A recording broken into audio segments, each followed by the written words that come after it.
ஆண்டிப்பட்டியில் போட்டியிட போகிறேன், உசிலம்பட்டியில் அப்படிலாம் எந்த முடிவு எடுக்கல. தேனியில் வந்து தங்கணுங்கிறது எனக்கு ரொம்ப நாள் ஆசை. அது இப்போ தான் நிறைவேறிருக்கு. வந்து தங்க அது 1000 சொல்லுவாங்க.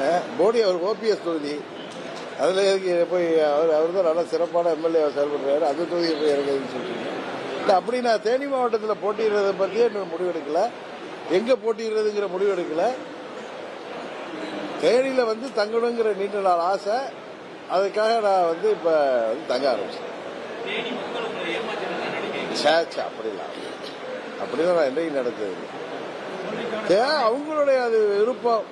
அது வந்து இங்கே கிட்டத்தட்ட 3 லட்சம் வாக்கு எனக்கு அளிச்சிருக்காங்க. தேர்தல் வெற்றி தோல்வியெல்லாம் தாண்டி இந்த ஊரோட எனக்கு ஒரு பிணைப்பு உண்டுன்னு தெரியும் உங்களுக்கு. 99 நான் வெற்றி பெற்றேன், 2004 நான் வெற்றி பெறலையே. இருந்தாலும் 2010 வரைக்கும் இங்கே தானே இருந்தேன். உங்களுக்கு தான் தெரியுமா. அதிமுக விட அதிக வாக்குகள் வாங்கினதுங்கிற எண்ணம்லாம் கிடையாது. வெற்றி பெறணும் அப்படிங்கிற உறுதியோட போட்டிக்கிட்டோம். எங்களால் வெற்றி பெற முடியவில்லை. பணநாயகத்தை ஜனநாயகத்தால் வெல்ல முடியவில்லை என்பதுதான் தெரியுது. சரி, இதுக்கு தகுந்த மாதிரி வருங்காலங்களில் நமது அணுகுமுறையை மாற்றிக்கணுங்கிறது தெரியுது. பழனிசாமிங்கிற ஒரு சுயநலவாதி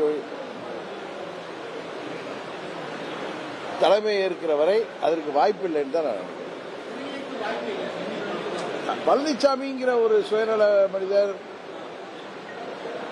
ஒரு பதவி வெறியர், என்னென்ன வார்த்தை சொல்லலாம், ஒரு துரோக சிந்தனை உள்ளவர், தான் ஒண்டி தான் இருக்கணும், மற்ற யாரும் இருக்கக்கூடாது நினைக்கிற ஒரு மனிதரால் இந்த இது போன்ற நீங்கள்லாம் விருப்பப்படுற மாதிரி அம்மாவுடைய தொண்டர்கள்லாம் ஒன்றிணைங்கிறத தடைகள்லாம் இருக்கிறது அவர் மாத்திரம்தான் நான் நம்புறேன்.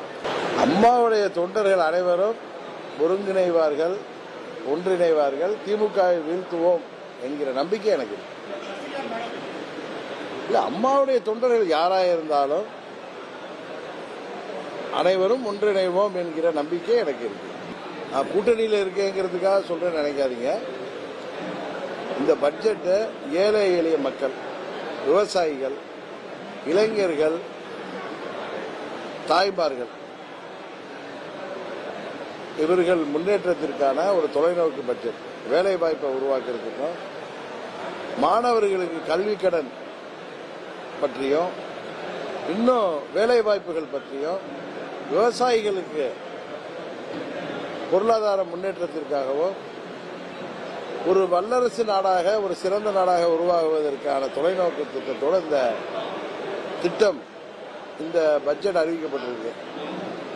என்ன நான் தான் நேற்று நான் சொல்லியிருந்த மாதிரி தமிழ்நாட்டுக்குன்னு சிறப்பு திட்டம் இல்லைங்கிற ஒரு எதிர்பார்ப்பு தான் நம்மள்கிட்ட இருக்கே தவிர, இன்றைக்கு இந்தியாவில் 28 ஸ்டேட் இருக்கு, 8 யூனியன் டெரிட்டரி இருக்குன்னு நினைக்கிறேன். எல்லா ஒட்டுமொத்த இந்தியாவின் வளர்ச்சிக்கான பட்ஜெட் இது.